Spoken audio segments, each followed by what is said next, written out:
Hello everyone, welcome to our YouTube channel math study point. Last class में अपन ने find out की थी बुक एवं उनके राइटर।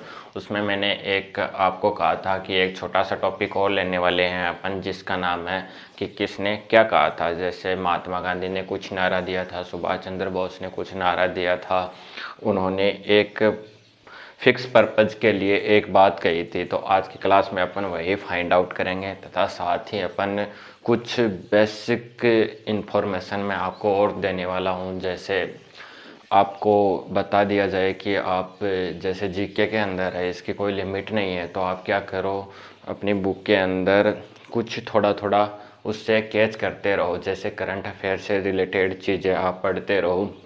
दूसरी बात, खेल स्पोर्ट्स से रिलेटेड जितनी भी बातें हैं वो आप कैच कर लो।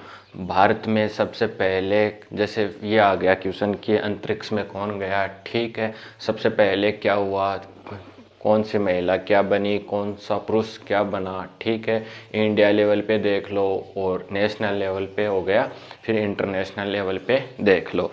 साथ ही जो जितने भी जैसे उनकी बात करें कि मानव कब से आदि मानव से लेके अब तक उसने क्या क्या विकास की प्रोसेस की है वो देख लो।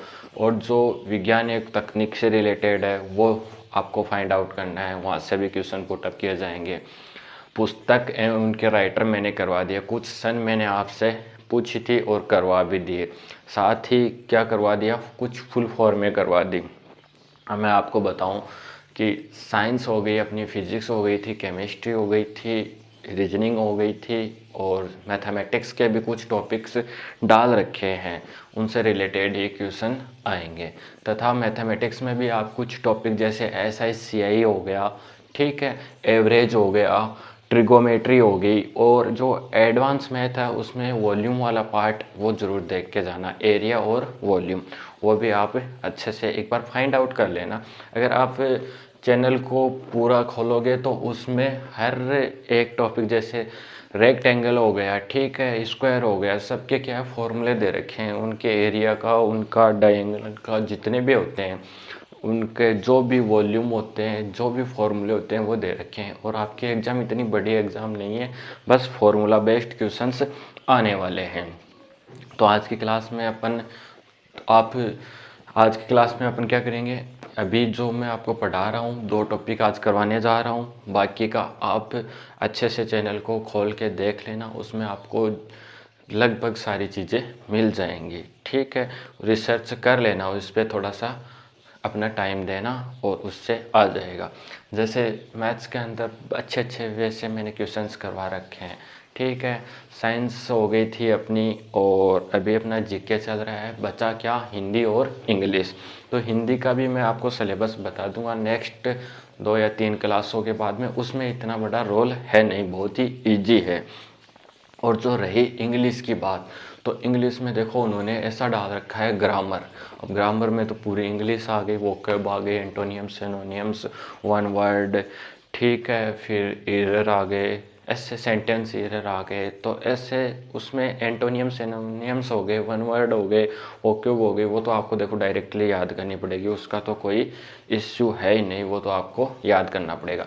साथ ही टेंसेज हो गए, एक्टिव पैसिव हो गए, डायरेक्ट इनडायरेक्ट हो गए, उनके कुछ मैं बेसिक मेथड और फॉर्मूले में आपको बता दूंगा, जिससे आपका एग्ज़ाम अच्छे से निकल जाएगा।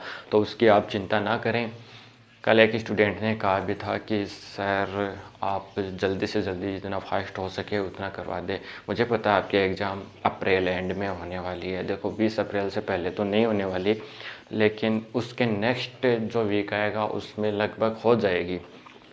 तो अभी अपने पास 20 दिन शेष रहे हैं, ठीक है, तो उसमें हिंदी इंग्लिश आराम से हो जाएगी, उसकी टेंशन ना लें, और आप अपनी नोटबुक से लगातार पढ़ते रहें, ठीक है। जितना भी आपको बाहरी सोर्स मिले उससे भी आप पढ़ते रहें। चलो ज़्यादा टाइम वेस्ट ना करते हुए अपन अपनी क्लास को स्टार्ट करते हैं। तो देखो अपन पढ़ रहे हैं कुछ इम्पोर्टेंट फैक्ट, ठीक है। इम्पोर्टेंट फैक्ट किसने क्या कहा था, तो आपको याद रखना है, ऐसे क्वेश्चंस एग्जाम में पूछे जा सकते हैं। पहला है, तुम मुझे अच्छी माताएं दो, मैं तुम्हें अच्छे राष्ट्र दूंगा, ठीक है।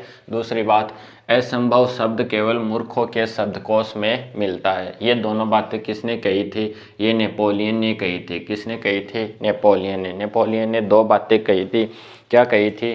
कि पहली तो तुम मुझे अच्छी माताएं दो, मैं तुम्हें अच्छा राष्ट्र दूंगा। दूसरी बात उसने कही थी, उन्होंने कही थी, उसने नहीं कहना चाहिए, अपन को रिस्पेक्ट देनी चाहिए। असंभव शब्द केवल मूर्खों के शब्दकोश में मिलता है, यानी कि असंभव जो वर्ड है वो ओनली फॉर जो मूर्ख लोग होते हैं उनके शब्दकोश, उनकी डिक्शनरी में मिलता है। आई थिंक आपको दोनों बातें याद हो गई होंगी, आपको याद करनी है ये दोनों बातें।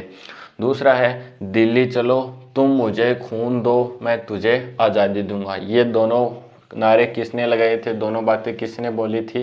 सुभाष चंद्र बोस ने बोली थी। किसने? नेताजी सुभाष चंद्र बोस ने ये दोनों बातें बोली थी। कौन कौन सी बातें?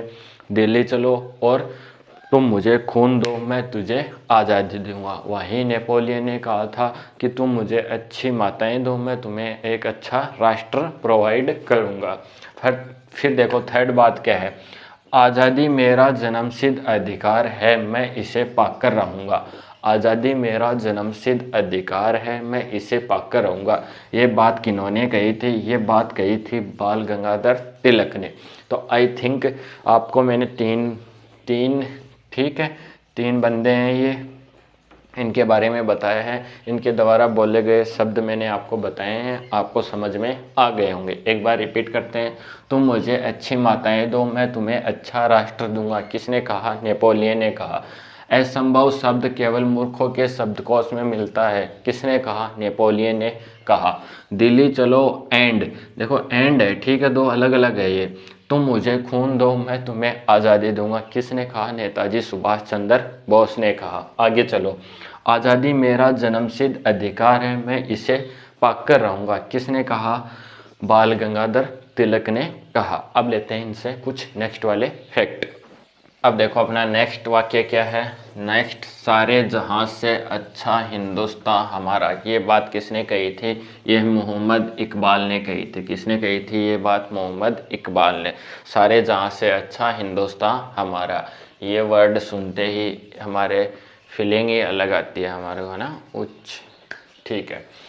आराम हराम है, पंडित जवाहरलाल नेहरू। किसने कहा था? पंडित जवाहरलाल नेहरू। पंडित जवाहरलाल नेहरू ने क्या कहा था? कि जो अपना आराम है वो क्या है? एक तरह से हराम है। अगला देखो, जय जवान जय किसान। किसने कहा था? लाल बहादुर शास्त्री ने। आपको याद रखना है भाई, लाल बहादुर शास्त्री क्या कहा था? जय जवान जय किसान। बहुत ही अच्छे वे से याद रखना है। तीसरी बात, जन गण मन अधिनायक जय है। ये किसने लिखा था? रविंद्रनाथ टैगोर ने लिखा था। कल की वीडियो में जो याद नहीं आ रहा था वो यही था, अपना राष्ट्रगान कहते हैं जिसे कितने सेकंड में गाया जाता है? 52 सेकंड में गाया जाता है। ये क्वेश्चन पिछली बार जो एग्जाम हुई थी उसमें पूछा भी गया था। फिर देखो राष्ट्रगीत है वंदे मातरम। ये किसने लिखा था? बंकिम चंद्र चटर्जी ने लिखा था। आगे चलो, सरफरोशी की तमन्ना अब हमारे दिल में है। ये बात किसने कही थी? ये राम प्रसाद बिस्मिल ने कही थी। जब अपन छोटे थे, छोटी क्लासों में इसका एक चैप्टर भी चलता था। किसका? राम प्रसाद बिस्मिल का, जिसमें वो जेल में थे और उनकी मम्मा उनके लिए लड्डू लेके जाती है। तो उन्होंने बात कही थी कि सरफरोशी की तमन्ना अब हमारे दिल में भी है। राम प्रसाद बिस्मिल के द्वारा ये बात बोली गई थी। एक बार मैं रिपीट कर रहा हूँ, सारे जहां से अच्छा हिंदुस्तान हमारा। ये बात किसने कही थी? मोहम्मद इकबाल ने कही थी। दूसरी बात, आराम हराम है। ये किसने कहा था? ये पंडित जवाहरलाल नेहरू जी ने कहा था।